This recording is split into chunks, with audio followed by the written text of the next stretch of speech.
during my first year of marriage, and I've been thinking a lot about marriage and what it means to be married and all this other stuff. And at the time in my life that I was writing the script, things were going really well. You know, Shotgun Stories had come out and people didn't hate it, which was nice. And I was starting to get some more professional work, you know, writing and stuff. I was married, you know, I was in love, like I still am, and life was really good. But I had this overwhelming sense that like the world outside of my world was in for something, you know, like something bad was on the horizon. I think that's the thing about the character, is I think people can identify with what he's going through, because it's not like, it's just somebody who feels like something wrong, something bad's gonna happen. Who doesn't feel that way, you know? I look at it more as a fable. For me, I started it with, it's a love story. So these two people have to be in love because there's so much bad stuff that happens that at the end, you know, they are still together. They're on the same team. So it's a love story. That's where I start. You know, I feel like there's an event that's happening to the protagonist of the piece, Curtis, and everyone is being, you know, sucked into this vortex of this event. We don't know what it is exactly, but something is changing in him, and everyone from his wife and daughter to myself to the boys around him is noticing a change, and we're also changed because of this.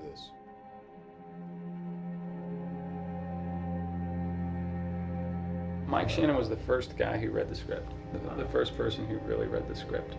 I sent it to him and he sent me a text. He was like, "This is amazing." And it was kind of the first person to have a reaction to the script. And it was nice that Mike was the first one to react that way.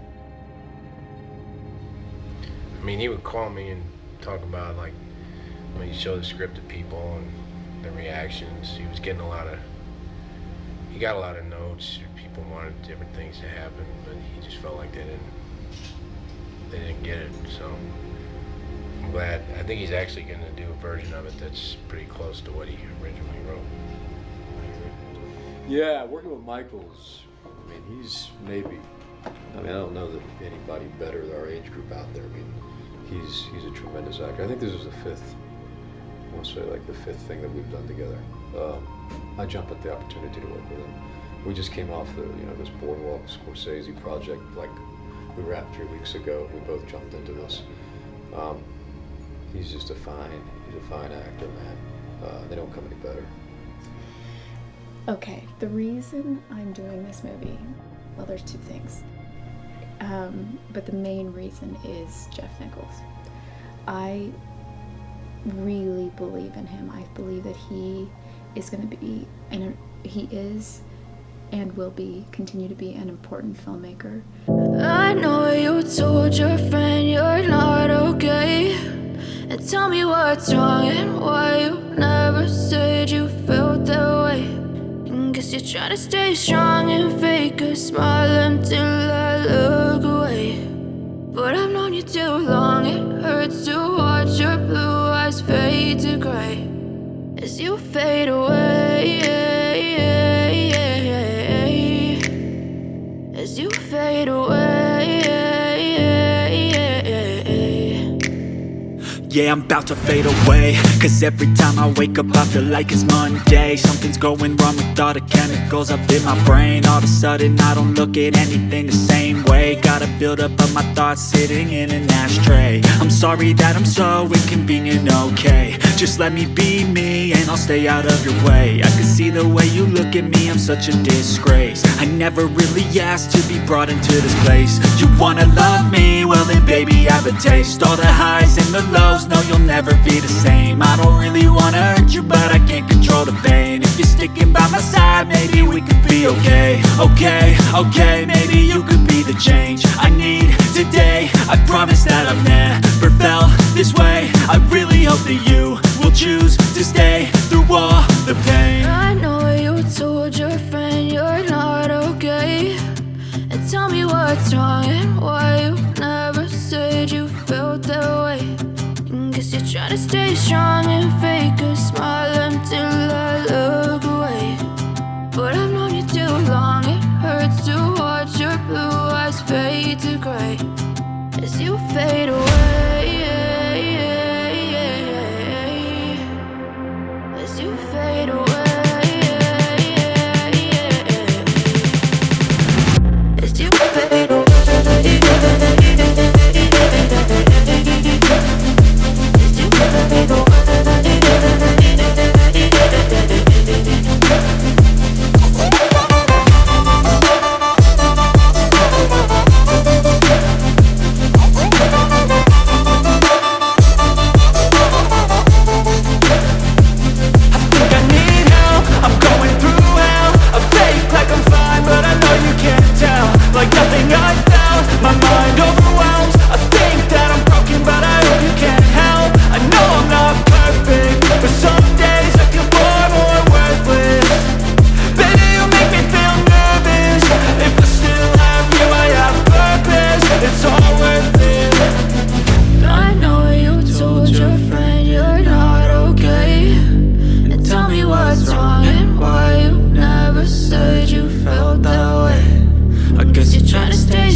Huge visual effects component, and I knew how to do pretty much everything other than that.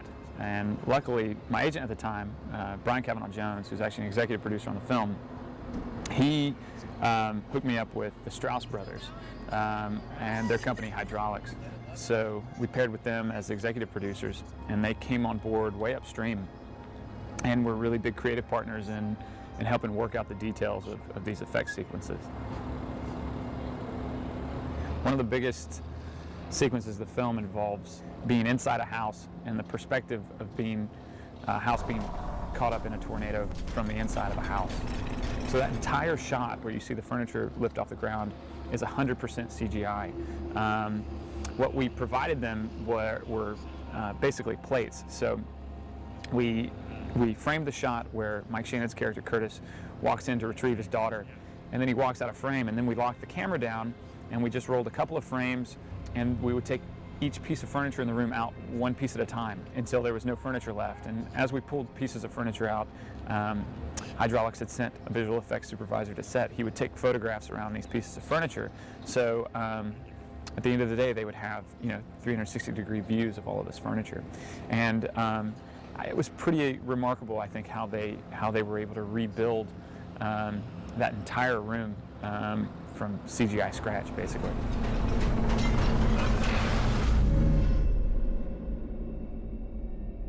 Of course, the amount of man hours, I can't even imagine that went into it. Someone at Hydraulics told me that they hadn't done that much work on a single shot since Avatar. So there again, it's just a miracle that we even have it in a film like this.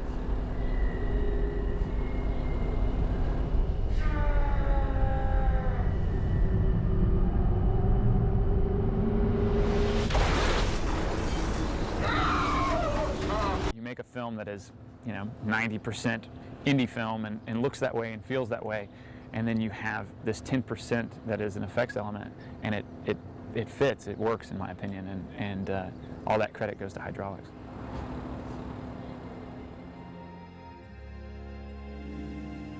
What do you think of Ohio? What are your impressions of this area? Have you been in this area of the country before? I had never been here before. I love Ohio. Actually, when I was landing in an airplane, I looked out and I saw so much green and a lot of water. There's a lot more lakes than I expected.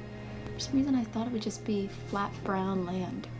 But it's really beautiful and everyone's been really nice. The weather here is amazing.